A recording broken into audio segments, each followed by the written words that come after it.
मेरे प्यारे विद्यार्थियों, आप सभी का स्वागत है आज के इस वीडियो में। और आज के इस वीडियो में हम लोग बात करने वाले क्लास 12 के फिजिक्स के अंशाल पेपर के बारे में, जिसका कोड रहने वाला है 346JS।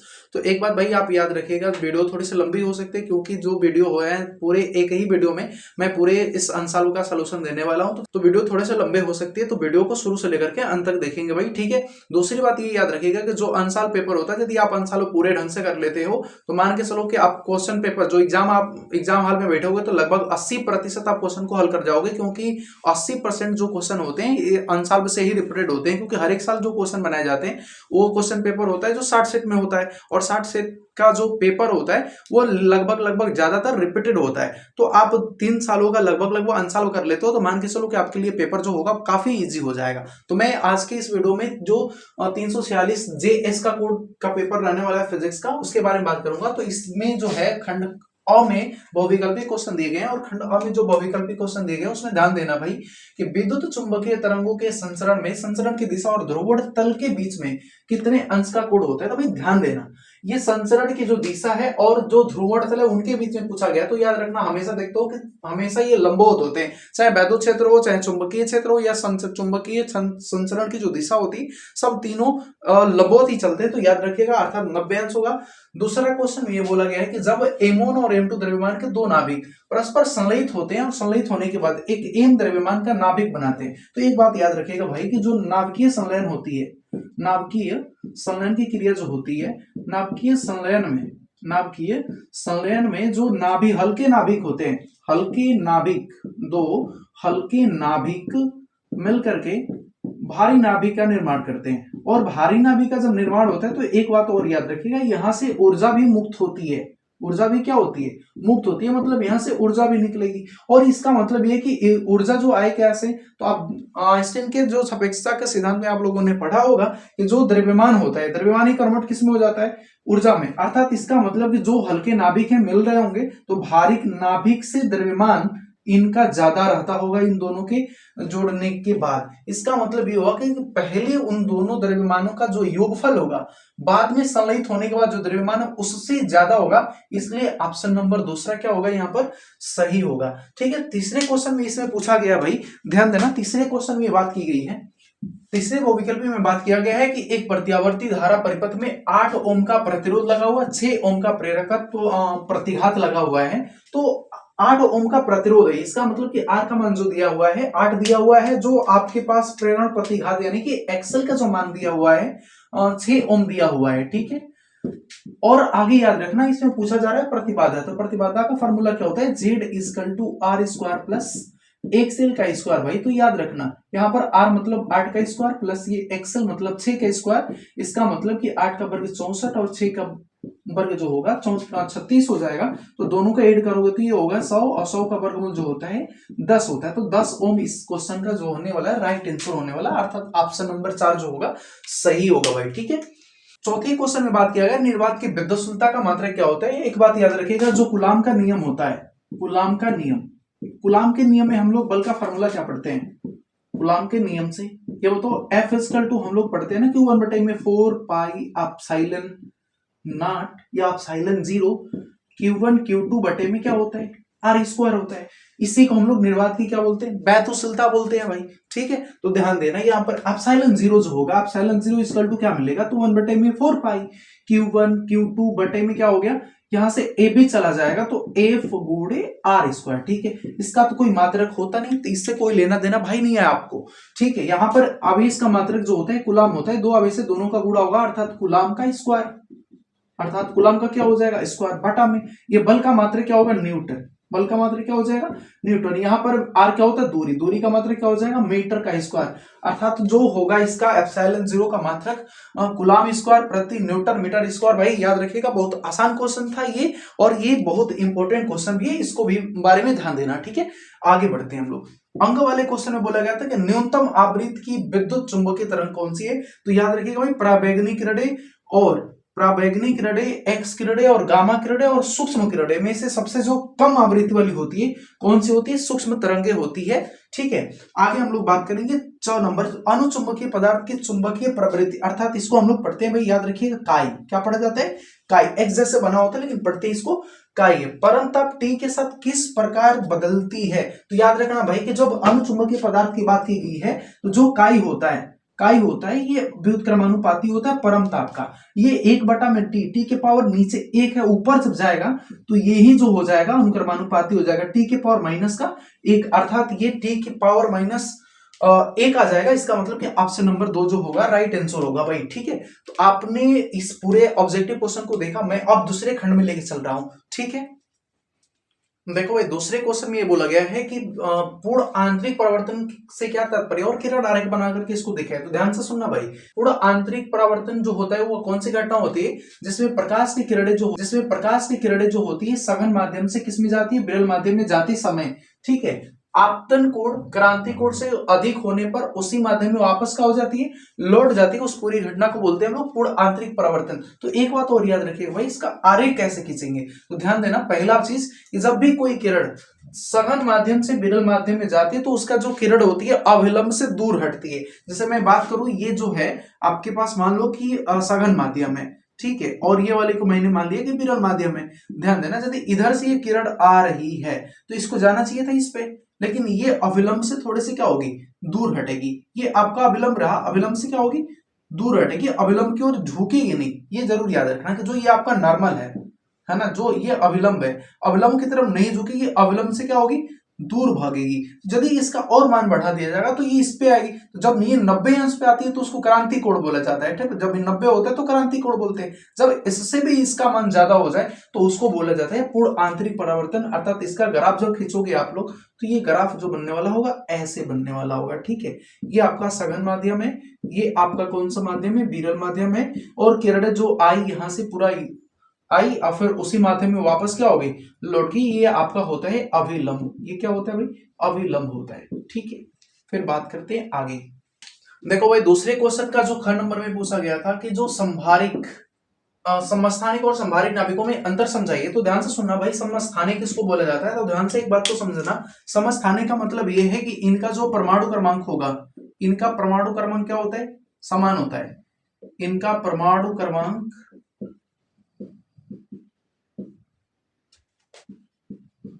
समान होता है।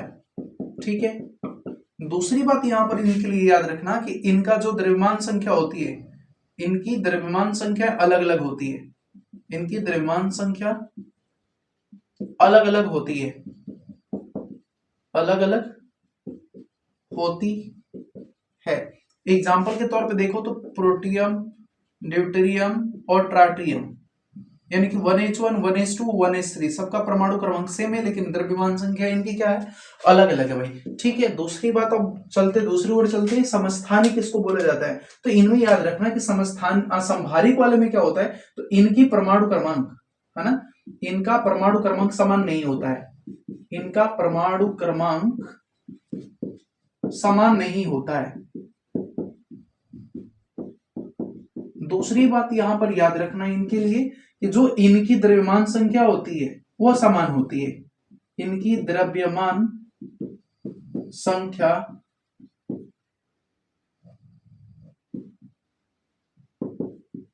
समान होती है।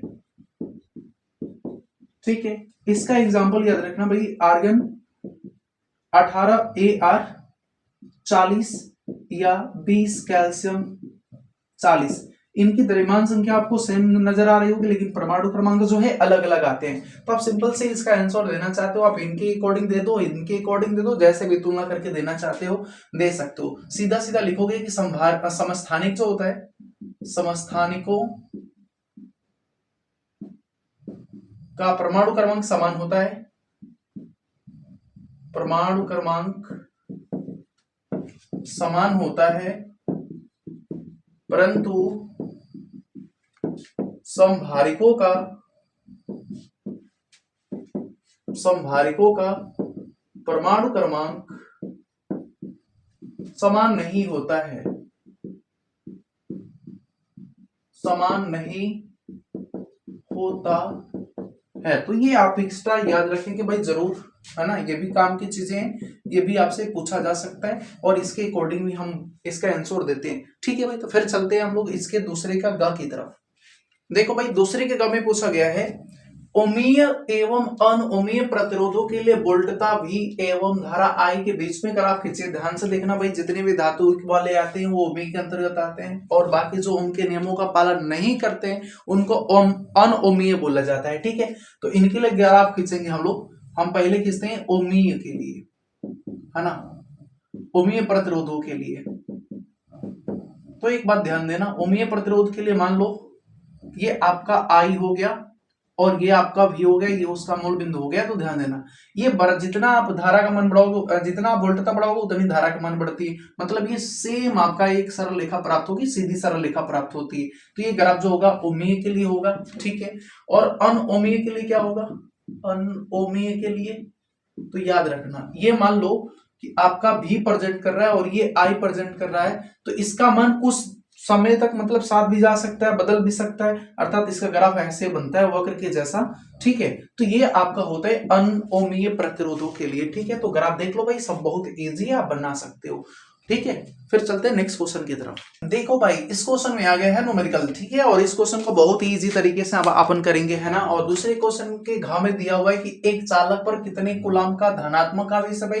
तो Q का मान इन्होंने दिया है 2.4 × 10 के पावर माइनस का 18 कूलाम। वो भी कैसा है, तो धनात्मक आवेश है। तो इसमें बोल रहे हैं ना कि बताइए कि चालक पर कितने इलेक्ट्रॉनों की कमी, अर्थात इलेक्ट्रॉनों की संख्या आपसे पूछी जा रही है, कितने इलेक्ट्रॉन होंगे, अर्थात नंबर ऑफ इलेक्ट्रॉन्स कितने होंगे। तो एक बात बताओ, Q इक्वल टू आपने फॉर्मूला क्या पढ़ा है, Q इक्वल टू क्या होता है, NE होता है। आपसे पूछा क्या जा रहा है, N का मान बताओ। N इक्वल टू फॉर्मूला क्या बनेगा, Q अपान में E बन जाएगा। ठीक है, Q का मान कितना यहाँ पर दिया हुआ है, तो 2.4 × 10 के पावर माइनस का 18। और E का मान भाई कितना होता है, अपन पहले से जानते हैं कि E जो होता है मूलावेश होता है और इसका मान 1.6 × 10 के पावर माइनस का 19 कूलाम होता है। ठीक है, नहीं पता होगा लिख लेना भाई, इधर मैं लिख दिया।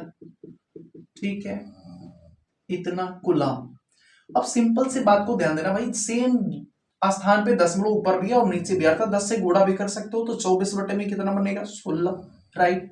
और ये 10 के पावर या ऊपर जाएगा तो ये -18, नीचे माइनस आता है तो ऊपर जाता है तो क्या होता है, प्लस। ठीक है, कटाओ इसको, 8 से कटाओगे 3 बार में ही कट गया, 2 बार में ही कट गया, अर्थात 3 में अब 2 से भाग दिया जाएगा तो 1.5 और गुणे 10 बचेगा यहाँ पर। ठीक है, क्योंकि 10 के पावर 1 बचेगा और 10 के पावर 1 का मतलब भाई होता है 10। ठीक है, और यहाँ पर 10 से गुणा करोगे तो ये हो गया 15। कितने इलेक्ट्रॉन आने वाले, तो 15 इलेक्ट्रॉन। अब रही भाई इलेक्ट्रॉनों की कमी होगी कि अधिकता होगी।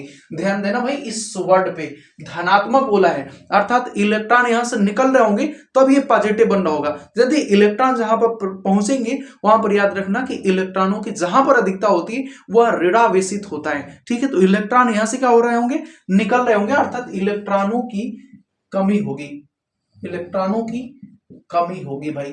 ठीक है, तो इसका आंसर ये रहा। फिर आगे बढ़ते हैं नेक्स्ट क्वेश्चन की तरफ। देखो भाई, एक और न्यूमेरिकल पूछा हुआ है और इस न्यूमेरिकल में बोला गया है कि किसी प्रत्यावर्ती धारा परिपथ में एक वोल्टेज का जो समीकरण दिया हुआ है V = 40 sin 100 पाई t वोल्ट। ठीक है, आप भी लिखो V = 40 sin 100 पाई टी। ठीक है, वोल्ट द्वारा प्रदर्शित होता है। तो बोला जाता है कि टी जो है सेकंड में और समय वोल्ट का ग्राफ उचित पैमाने पर, वो भी पूरे चक्र के लिए क्या करना है भाई, बनाना है। ध्यान देना, सबसे पहला चीज कि आप इसकी तुलना कर लो। ठीक है, इसकी तुलना कर लो। ये बताओ वोल्टता का जो समीकरण होता है क्या होता है, V = V0 sin ω होता है। ठीक है बच्चा, अब यहां पर तुलना करोगे तो ओमेगा का मान निकलेगा कितना, 100 पाई। इसका मात्रक क्या होता है, रेडियन प्रति सेकेंड। आप पहले तो पूरे चक्र की बात कर रहे हैं तो पूरे चक्र के लिए टाइम पीरियड कितना लगने वाला है उसको निकाल लो। ठीक है, ग्राफ बनाने में आसानी होगी। ठीक है, तो 2 पाई बटे में कितना होता है, ओमेगा टी इक्वल टू, याद रखना इसको, तो 2 पाई बटे में ओमेगा का मान जो है 100 पाई है। ठीक है, तो पाई से पाई कैंसिल और इसको कटाओगे तो 1 और ये 2 से कटाओगे और 100 को तो ये 50 बार में कट गया, अर्थात ये भाग दे दो, 0 कितना आएगा, 0.2 सेकेंड। ठीक है भाई, इतना सेकेंड आया। अब आगे बढ़ोगे इसमें तो ध्यान देना, इसका ग्राफ बनाने को बोला गया है। ठीक है। ये आप मान लो कि ये समय अक्ष को डिनोट करता है, ये वोल्टता वाले को डिनोट करता है, ये प्लस वाला हिस्सा है और ये उसका माइनस वाला हिस्सा है। ठीक है, इतनी बातें क्लियर हो गई होगी। ये पूरे चक्र के लिए बात किया जा रहा है यहाँ पर। तो मान लो कि पूरे चक्र हम बना लेते हैं, ये रहा पूरा चक्र इसका। ठीक है, पूरा चक्र एक। अब ये बताओ, जो यहां पर पूरे चक्र के लिए बात कर रहे हो, तो यहां से यहां तक इसको आने में कितने टाइम लगेंगे? तो 0.02 सेकेंड लगेंगे टाइम। ठीक है, इसके जब यहां पर ये पहुंचेगा, फिर यहां पर इसका कितना टाइम रहेगा, यहां पर कितना टाइम रहेगा, लिख देते हैं अपन। जब ये आएगा तो पूरा आधा हो जाएगा, 0.01 सेकेंड। ठीक है, यहां पर रहेगा आपका तो कितना टाइम लगेगा, तो याद रखना भाई 0.015 सेकेंड लगेगा।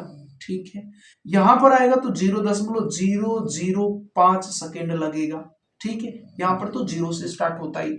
ये इसका जो मैक्सिमम वैल्यू जो है यहां पर, ये प्लस का 40 वोल्ट दिखा रहा है, और ये जो आपका आएगा माइनस का 40 वोल्ट।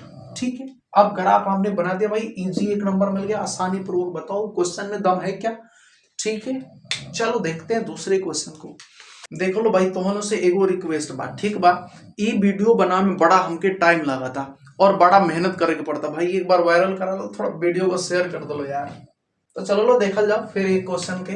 ठीक बा, देखो लो एक क्वेश्चन में पूछल गई बटे कि जो हाइड्रोजन परमाणु में इलेक्ट्रॉन नाभिक के चारों ओर, बोला गया इसमें भाई कि जो हाइड्रोजन परमाणु में इलेक्ट्रॉन नाभिक के चारों ओर प्रति सेकेंड इतने चक्कर लगाता है। इसका मतलब ये हुआ कि एक सेकेंड के अंदर जो इलेक्ट्रॉन बाहर यानी कि वहां से मूव कर रहा है, वो एक सेकेंड के अंदर वो कितना कर ले रहा है, कितने इलेक्ट्रॉन वहां से निकल रहे होंगे, यानी कि 6.0 × 10⁻15 इलेक्ट्रॉन वहां से क्या कर रहे होंगे, निकल रहे होंगे।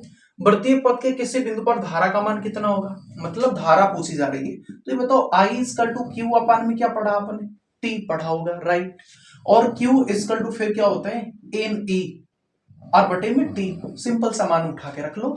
E का मान अभी मैंने पिछले क्वेश्चन में बताया कि E का मान 1.6 × 10⁻19 गुलाम होता है। चला ठीक बा, देखा लो N के मान यहाँ पर क्या रखल बा, 6.0 × 10⁻15। ई के मान का दिया है बताओ भाई, 1.6 × 10⁻19 और समय आपके पास कितना है, 1 सेकेंड चला। तो ये बताओ 16 से 6 16 का कितना होता है, 96 का 96 तू लगा ला।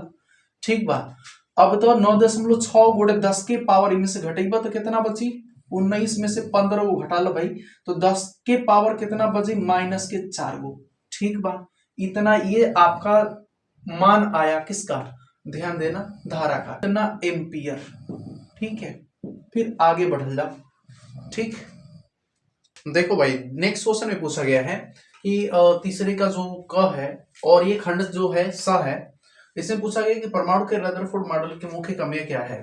तो ध्यान से सुनना भाई, इनके जो परमाणु के जो रदरफोर्ड मॉडल था उसमें 2 कमियां बताई गई थी भाई। एक बात तो जान लीजिएगा, जाहिर सी बात है कि जो भी आप काम कर रहे हो ना, उसमें कुछ ना कुछ गलतियां तो होगी। वैसे ही रदरफोर्ड के द्वारा 2 गलतियां इसमें पाई गई, जो 2 परमाणु के, एक पहला जो था परमाणु के अस्थायित्व के संबंध में था, और दूसरा जो थी रेखीय स्पेक्ट्रम की व्याख्या के संबंध में थी। मैं दोनों के बारे में एक एक करके डिटेल बता रहा हूं, आपको ध्यान से सुनना बातों को।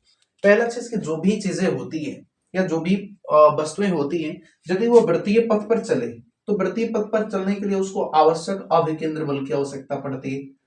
किसकी आवश्यकता पड़ती है भाई, अभिकेंद्र बल। ये अभिकेंद्र बल होता क्या, तो ये अंदर की तरफ काम करने वाला एक बल होता है, ये किसी दूसरे बल का डुप्लीकेट नाम होता है। सिंपल सी बात है, ऐसे याद रख सकते हो। तो जब ये अभिकेंद्र बल, यहाँ पर भी वही बात चल रही है कि नाभिक के चारों ओर घूमते हुए इलेक्ट्रॉन जो है इसके चारों तरफ क्या कर रहा होगा, नाभिक के चारों तरफ इलेक्ट्रॉन चक्कर लगा रहा होगा। इसका मतलब कि इस पे भी अभिकेंद्र बल लगेगा। दूसरा चीज, जब अभिकेंद्र बल लग रहा है तो अभिकेंद्र त्वरण भी क्या होगा, उस पर लग रहा होगा।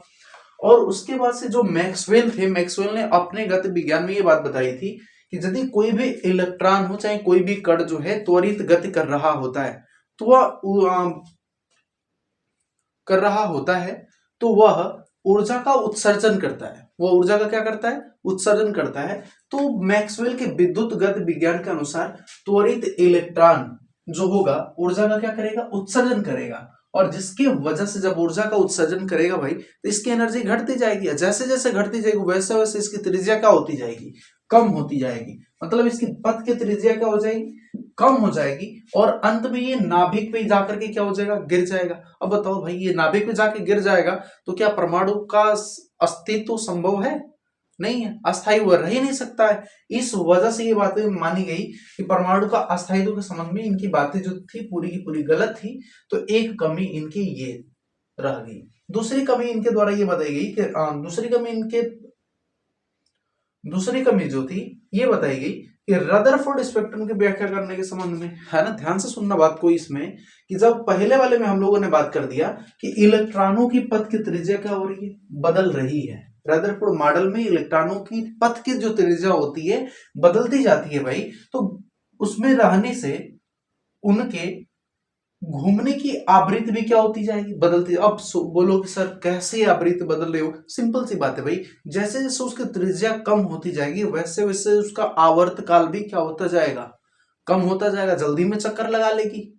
ठीक है। दूसरी बात कि जो आवर्त काल होता है उसी के व्युत्क्रम को हम लोग बोलते हैं आवृत्ति। अर्थात आवर्त काल बदल रहा है तो इसकी आवृत्ति भी क्या होगी, बदलेगी। ठीक है। जिससे इलेक्ट्रॉन सभी आवृत्तियों की तरंगें जैसे जैसे कम होती जाएगी वैसे वैसे सभी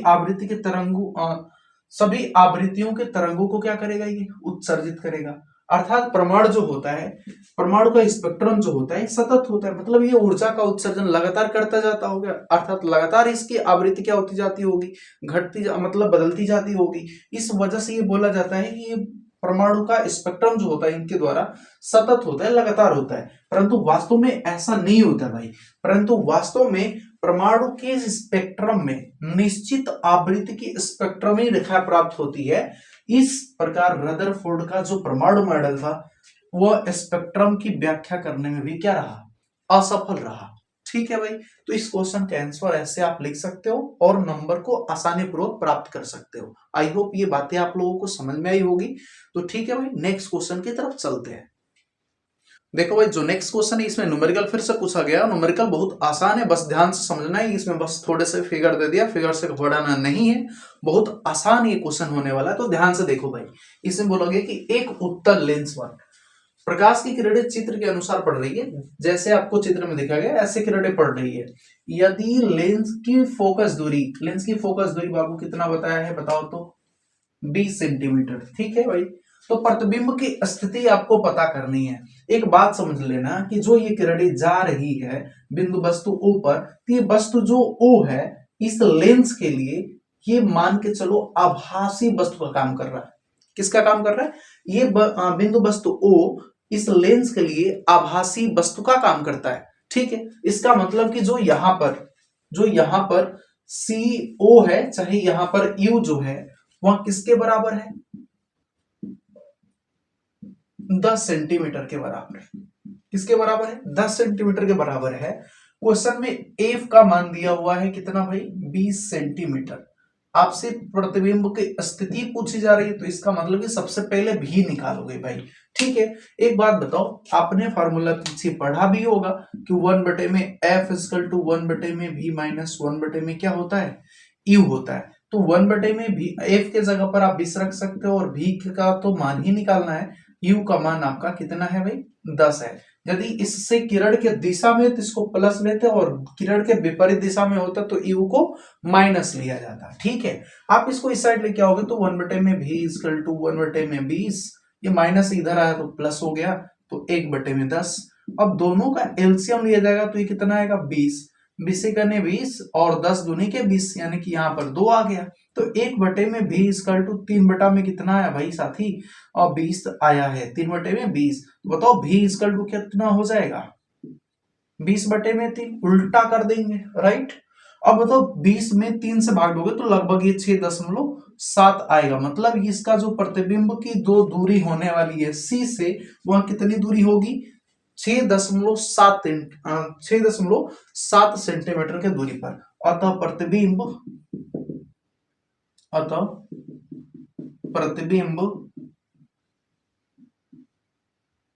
6.7 सेंटीमीटर की दूरी पर बनेगा।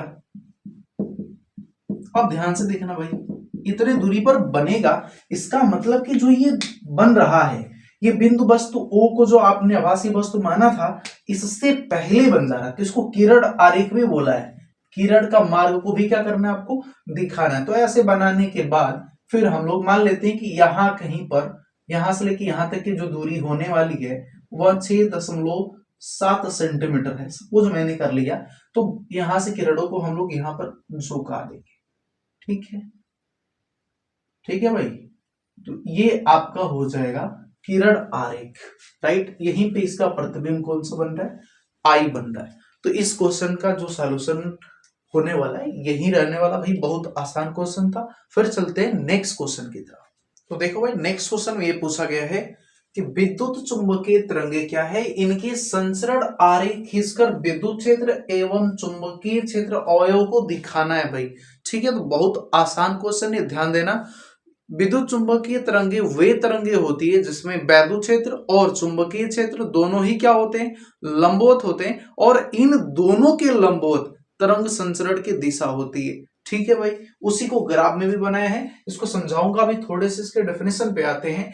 वे तरंगे जिनमें वैद्युत एवं चुंबकीय क्षेत्र परस्पर लंबवत होते हैं और समान कला में होते हैं तथा इनके लंबवत तरंगों का संचरण होता है, ठीक है, तो उसे हम लोग क्या बोलते हैं, वैद्युत चुंबकीय तरंगे, ठीक है। दूसरी बात इसमें याद रखना कि जो वैद्युत चुंबकीय तरंगे होती है ये निर्वात में भी चल सकती है, ये निर्वात में भी चल सकती है, चल सकती है मतलब संचरित कर सकती है, ठीक है।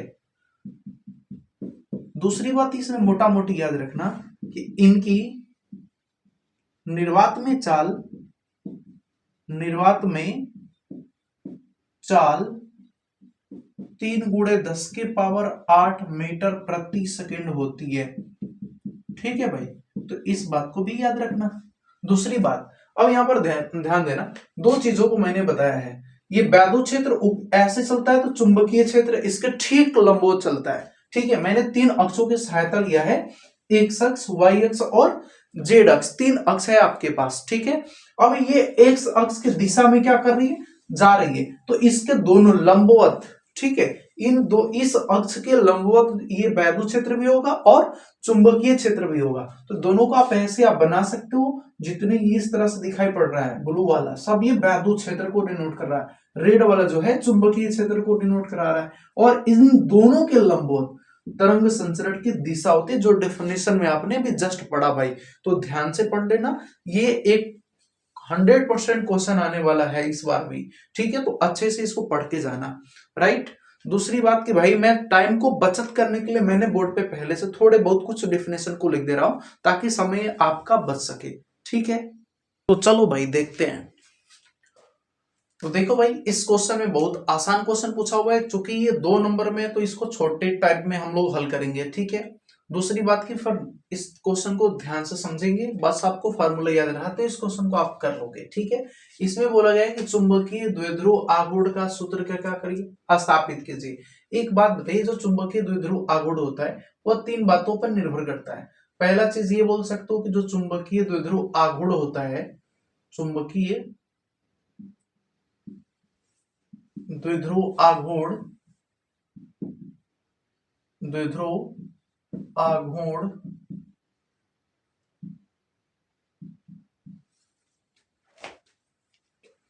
निम्न बातों पर निर्भर करता है, निम्न बातों पर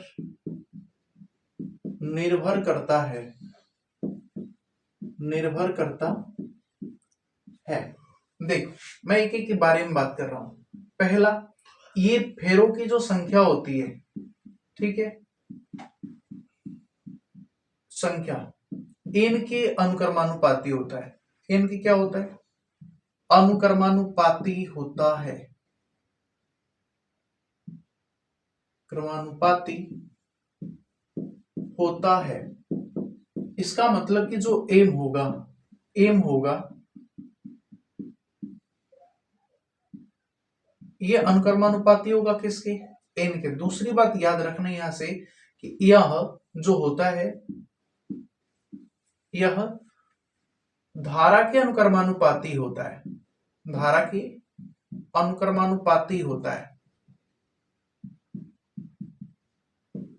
मतलब धारा के अनुक्रमानुपाती होता है भाई, इसका मतलब कि एम जो होगा ये अनुक्रमानुपाती है आई के, ठीक है।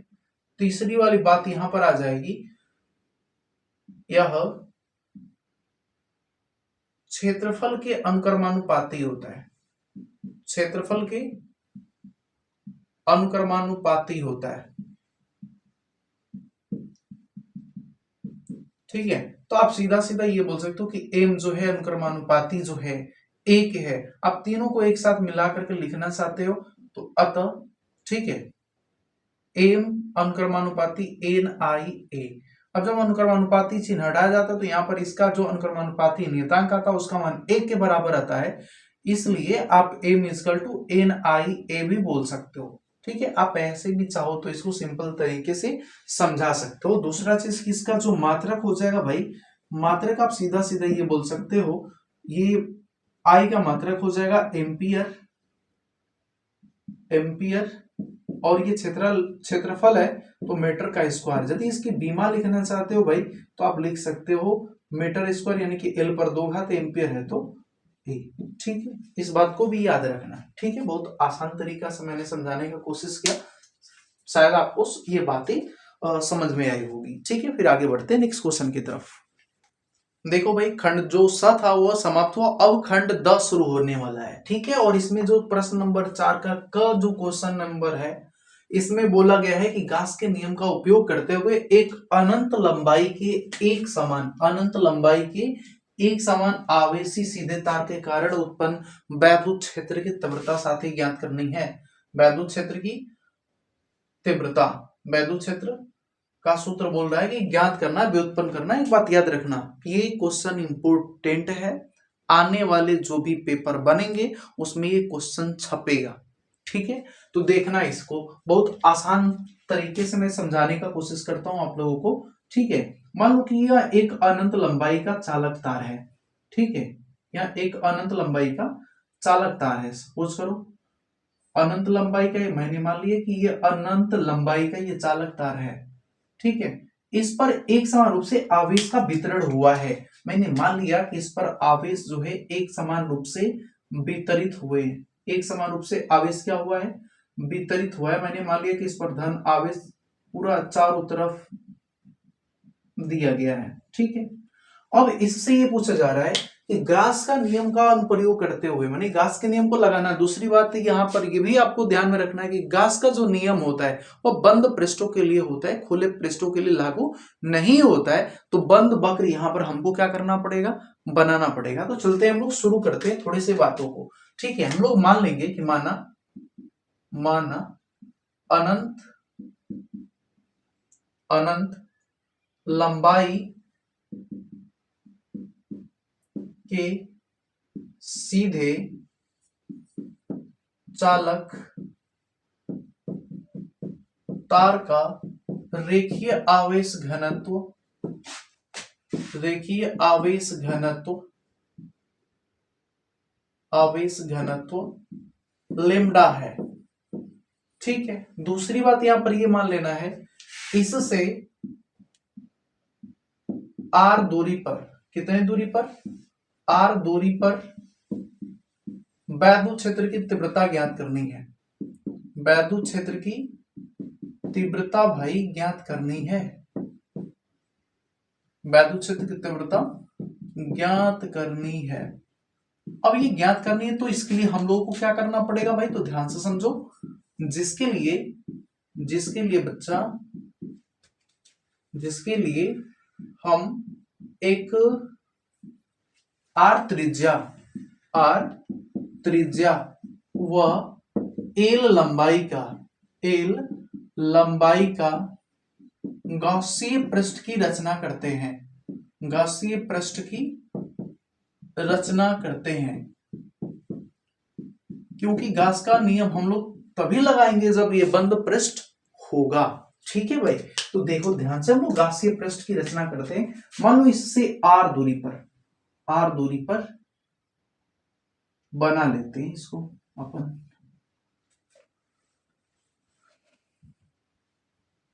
इसको बना लेते हैं।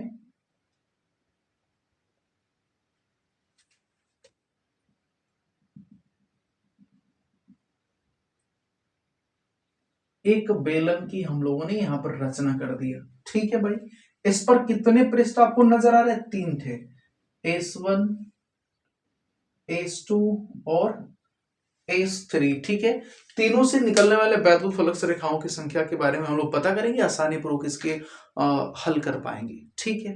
तो ध्यान देना यहाँ पर, यदि S1 की मैं बात करूं तो S1 वाले पृष्ठ पर मैं छोटा सा क्षेत्रफल अवयव ले लूं तो इस क्षेत्रफल अवयव DA का क्षेत्रफल सदिश किधर की तरफ बनेगा, ठीक लंबवत ऊपर की तरफ होता है, माने इस क्षेत्र के लंबवत होता है, जिसको आप वेक्टर DA से डिनोट कराते हो। और यहाँ पर वैद्युत क्षेत्र की जो तीव्रता होगी इधर की तरफ है, मतलब दोनों के बीच में बनने वाला जो कोण है कितने का है, 90 अंश है। यदि मैं यहाँ पर भी बात करूं इस वाले पृष्ठ पर तो इसका क्षेत्रफल सदिश जो होगा वेक्टर DA उस पृष्ठ के ठीक लंबवत होगा और वैद्युत क्षेत्र की दिशा इधर की तरफ होगी। यहां पर भी कितने अंश का कोण बनेगा दोनों के बीच में, 90 अंश का। अब बात करेंगे तीसरे वाले पृष्ठ के ऊपर। जो तीसरा वाला पृष्ठ है भाई, इस पर कहीं पर भी आप ले लो क्षेत्रफल अवयव, यदि इसका क्षेत्रफल अवयव DA है तो इसका क्षेत्रफल सदिश ये होगा, ठीक इसी की दिशा में आपका बोल सकते हो कि वैद्युत क्षेत्र की दिशा होगी, मतलब दोनों के बीच में बनने वाला साथी कोण 0 होगा, ठीक है। और जहां पर वैद्युत क्षेत्र और क्षेत्रफल सदिश के बीच में बनने वाला कोण 90 होता, वहां से कोई भी वैद्युत बल रेखाएं वैद्युत फ्लक्स कुछ भी नहीं आता है, वैद्युत फ्लक्स का मान 0 आता है, अर्थात इन वाले पृष्ठों पर वैद्युत फ्लक्स का मान क्या आएगा, 0 आएगा, ठीक है। चलो शुरू करते हैं। क्योंकि S1 व S2 ये पृष्ठ है आपके पास, ठीक है। क्योंकि पृष्ठ S1 व S2 पर क्षेत्रफल अवयव या क्षेत्रफल सदिश वेक्टर DA व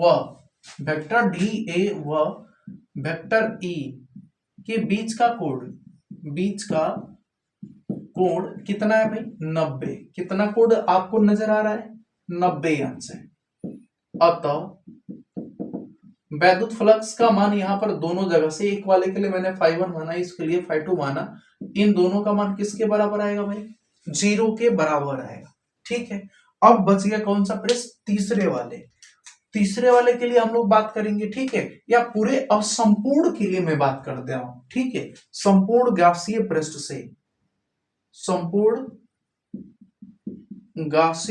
से गुजरने वाला वैद्युत फ्लक्स,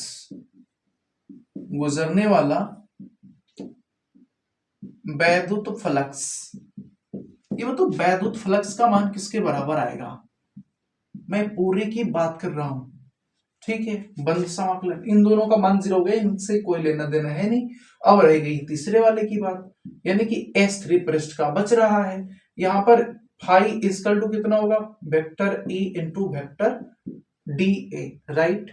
फाई इक्वल टू बंद समाकलन S3, यहां पर EDA का 0 अंश, कितने का बीच में कोण बनेगा साथी, 0 डिग्री का।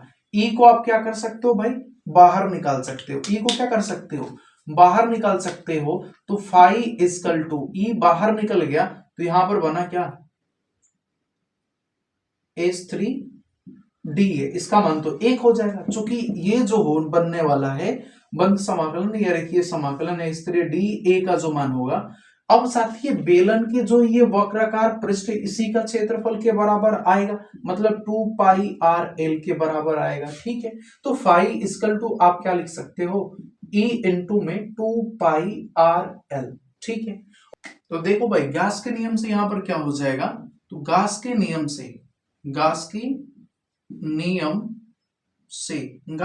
से आप लिख सकते हो कि phi E equal to Q upon में एप्सिलॉन नॉट, ठीक है।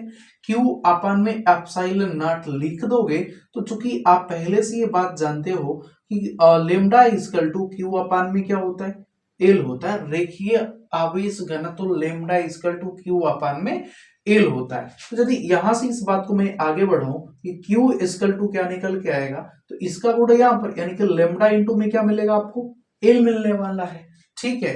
तो अब ये वाला मान यहां पर रख दोगे तो phi E equal to lambda L बटे में एप्सिलॉन नॉट, और यही बात ले जाकर के हम लोग इस वाले इक्वेशन में क्या कर देंगे, पुट कर देंगे, तो हमारा पूरा का पूरा कहानी निपट जाएगी।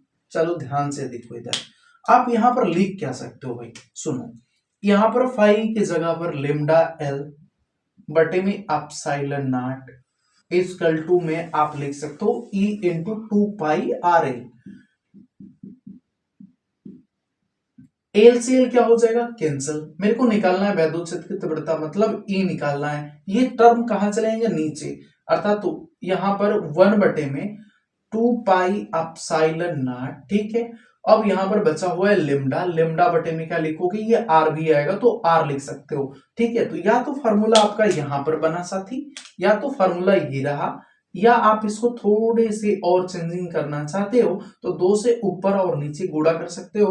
तो E equal to 1/4 pi epsilon 0 2 lambda बटे में क्या हो जाएगा, आर हो जाएगा। मैंने इसलिए यहां पर 2 से ऊपर नीचे गुणा कराया ताकि आपको ये मान पता होगी 1/4 पाई एप्सिलॉन 0 का 9 गुणे 10 के पावर 9 होता है, ठीक है। तो यहां से आसानी पूर्वक, आई होप ये डेरिवेशन आपको समझ में आया होगा, ठीक है भाई। तो देखो दोस्त, इस क्वेश्चन में पूरी की पूरी बात की गई है परावर्तित दूरदर्शी के बारे में भाई। तो ये क्वेश्चन नंबर 4 का ख है और इसमें पूछा गया कि परावर्तित दूरदर्शी का किरण आरेख खींचे, जो मैंने यहाँ पर पहले से ऑलरेडी बना दिया है ताकि समझाना रहेगा बस, क्योंकि मैं वीडियो के अंतर्गत में बनाने लगूँ तो वीडियो बहुत लंबी हो जाएगी, इस वजह से मैंने इसको पहले ही बना दिया है, ठीक है। समझा दूंगा एक एक बात को, आपको भी बनाने ढंग आ जाएगा, ये मेरा पूरा विश्वास है आप लोगों से, ठीक है। इसकी कार्य विधि स्पष्ट करनी है, ठीक है। आखिर में ये परावर्तित दूरदर्शी होती क्या चीज है, इसके बारे में थोड़े से आपको बात बता दूं, ठीक है। परावर्तित दूरदर्शी एक ऐसी दूरदर्शी होती है जो दूर के स्थित वस्तुओं का, ठीक है, बहुत चमकीला प्रतिबिंब बनाती है, ठीक है। इस वजह से इसका प्रयोग किया जाता है। दूसरी बात यहाँ पर याद रखना कि परावर्तित दूरदर्शी अर्थात चमकीला प्रतिबिंब बनाने के लिए यहाँ पर जो दृश्यक लेंस होता है उसको काफी ज्यादा बड़ा बनाना पड़ता। तो यदि लेंस का उपयोग किया जाता है यहाँ पर तो लेंस महंगा भी पड़ता। दूसरा चीज कि लेंस में गोलीय विपतन का दोष भी देखने को मिलता, ठीक है। आप लोग बताएंगे गोलीय विपतन का दोष क्या होता है, कमेंट बॉक्स में इसका आंसर देंगे भाई, ठीक है।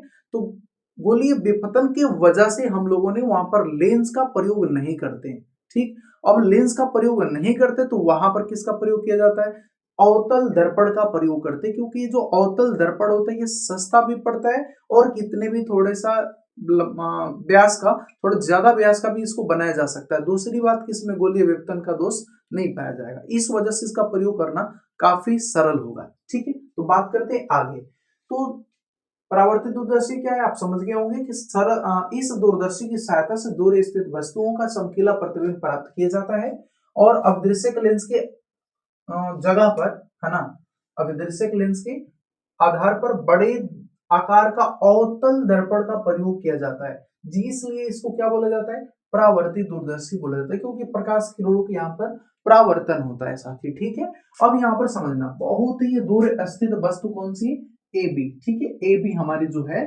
बहुत दूर स्थित वस्तु है। जो भी दूर की स्थित वस्तुएं होती है वहां से जो किरणें आती है उसको समांतर लिया जाता है, उसको कैसा खींचा जाता है, समांतर खींचते हैं, ठीक है। अब उसको समांतर खींचते हैं तो समांतर आने वाली जो किरण है यहाँ पर आकर के यहाँ से फिर क्या हो जाएगी, टकराएगी, यहाँ से आने के बाद क्या हो जाएगी, टकराएगी। एक बात को ध्यान देने, यहाँ पर ये टकराती है तो ये जो M1 है, M1 ये जो अवतल दर्पण है, ये अवतल दर्पण इस प्रकार से अपने ऊपर ये प्रकाश के किरणों को आपतित किया जाता है, ये जाकर के उसके केंद्र पर, ये अवतल दर्पण के केंद्र पर ये किरणें एक दूसरे से काटती वास्तव में, ठीक है।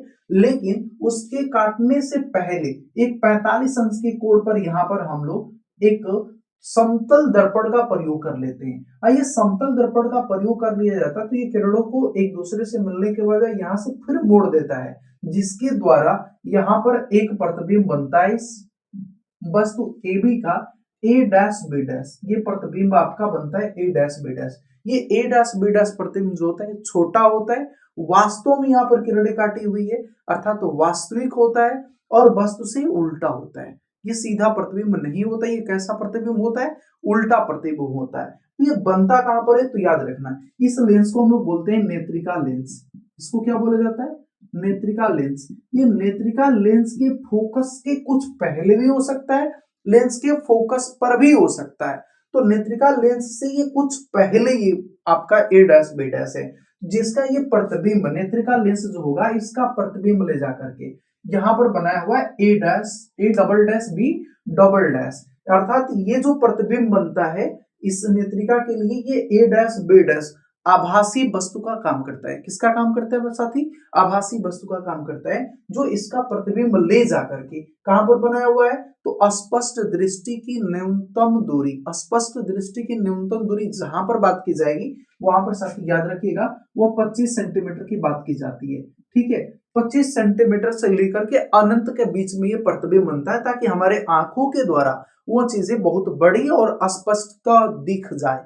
ठीक है, तो अब इसका प्रतिबिंब ले जाकर के स्पष्ट दृष्टि की न्यूनतम दूरी और अनंत के बीच में बनता है, जिसका प्रतिबिंब ए डैश बी डैश का जो प्रतिबिंब है इससे कई गुना ज्यादा बड़ा A double dash B double dash प्राप्त होता है।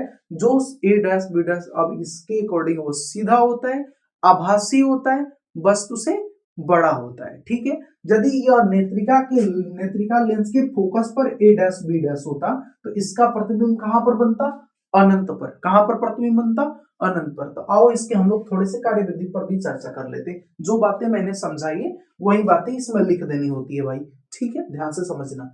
इसके द्वारा जिस वस्तु को देखना होता है, ठीक है, उसे अवतल दर्पण के द्वार के सामने क्या किया जाता है? रखा जाता है। दूर स्थित वस्तु जो ए बी है उससे आने वाली किरणों को जो M1 है अपने फोकस पर केंद्रित करता है। अपने फोकस पर क्या करता है? केंद्रित करता है। परंतु यह किरणें फोकस पर केंद्रित होने से पहले क्या लगा हुआ है आपका? समतल दर्पण। ये समतल दर्पण इस मुख्य अक्ष से बोल सकते हो कि 45 अंश के कोण पर लगा होता है। ये गिर करके ये क्या हो जाती है? वहां से परावर्तित हो जाती है, और इस प्रकार ए बी का जो वास्तविक उल्टा वो छोटा प्रतिबिंब ए डैश बी डैश बनता है। ठीक है, यह प्रतिबिंब नेत्रिका के लिए किसका काम करता है? नेत्रिका के कुछ फोकस से पहले भी बन जाता है। ठीक है, तो यह नेत्रिका के लिए किसका काम करता है भाई? आभासी वस्तु का काम करता है। किसका काम करता है साथी? आभासी वस्तु का काम करता है। जब ये आभासी वस्तु का काम करता है तो अब इसका प्रतिबिंब कौन बनाएगा? नेत्रिका। कौन प्रतिबिंब बनाएगा? नेत्रिका। देखो भाई, नेत्रिका इसका प्रतिबिंब कौन सा बनाता है? A dash A double dash B double dash. कहां पर कितने दूरी पर बनाता है? तो स्पष्ट दृष्टि की न्यूनतम दूरी अर्थात 25 सेंटीमीटर से लेकर के अनंत के बीच में बनाता है। ठीक है, यदि प्रतिबिंब ए डैश बी डैश नेत्रिका के कहां पर होगा? फोकस तल में होगा। मैंने पहले ही बता दिया कि उसके फोकस तल में ये प्रतिबिंब होगा, तो इसका प्रतिबिंब कहां पर बनेगा भाई? अनंत पर। तो उसका अंतिम प्रतिबिंब कहां पर बनता है?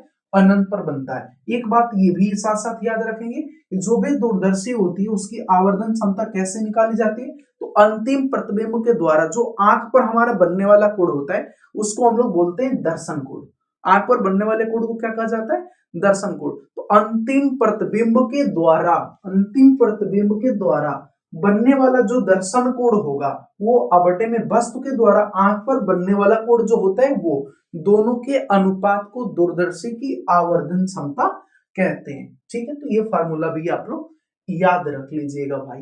ठीक है, फिर वीडियो को थोड़े से आप लोग एकदम स्मूथ लास्ट तक देखने का कोशिश कीजिएगा, ताकि एक एक पॉइंट को आप समझ सको और पेपर और अच्छे ढंग से कर पाओ। ठीक है, देखो दोस्तों, इस क्वेश्चन में बोला गया है क्वेश्चन नंबर 4 का ग नंबर में कि अनुचुंबकीय, प्रतिचुंबकीय तथा लौह चुंबकीय पदार्थों में विभेद कीजिए, मतलब अंतर लिखिए और प्रत्येक का एक एक उदाहरण दीजिए भाई। ठीक है, तो ध्यान से समझना, इन सब का अंतर मैंने लिख दिया है, एक एक बात को समझा दे रहा हूं। ठीक है, अनुचुंबकीय पदार्थ में क्या होता है कि ये जो अनुचुंबकीय पदार्थ है यदि इसको असमान चुंबकीय क्षेत्र में रखा जाए, असमान चुंबकीय क्षेत्र का मतलब ये होता है कि कहीं पर ज्यादा होगा मान, कहीं पर कम होगा, कहीं पर मतलब अलग अलग होता है।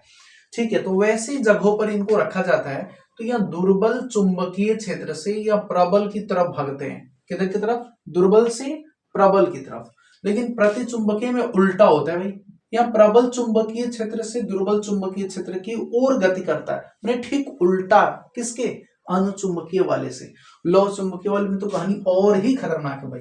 ये पदार्थ चुंबकीय क्षेत्र में तीव्र आकर्षण बल अनुभव करके तीव्रतम क्षेत्र में पहुंच जाते हैं। सोचो कितना चालाक आदमी है ये।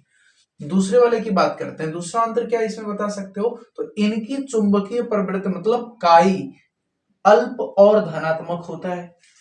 प्रतिचुंबकीय की बात करूं तो इनकी जो चुंबकीय प्रवृत्ति होती है अल्प होती है, लेकिन कैसी होती है, ऋणात्मक। ये कैसा होता है, धनात्मक। ये कैसा होता है, ऋणात्मक। लेकिन ये धनात्मक भी होता है, बहुत ज्यादा भी होता है इसका मान। तो चुंबकीय प्रवृत्ति मतलब काई का मान बहुत अधिक होता है और धनात्मक होता है। ठीक है, अब हम बात करते हैं तीसरे वाले अंतर के बारे में। ये पदार्थ चुंबकीय क्षेत्र में रखे जाते हैं तो ये क्षेत्र की दिशा में आंशिक रूप से चुंबकित होते हैं। जो चुंबकीय क्षेत्र की दिशा में इसको रखा जाएगा तो ये आंशिक रूप से चुंबकित हो जाएगा, माने चुंबकीय गुण को प्रदर्शित करने लगेगा, लेकिन वो भी थोड़ा थोड़ा।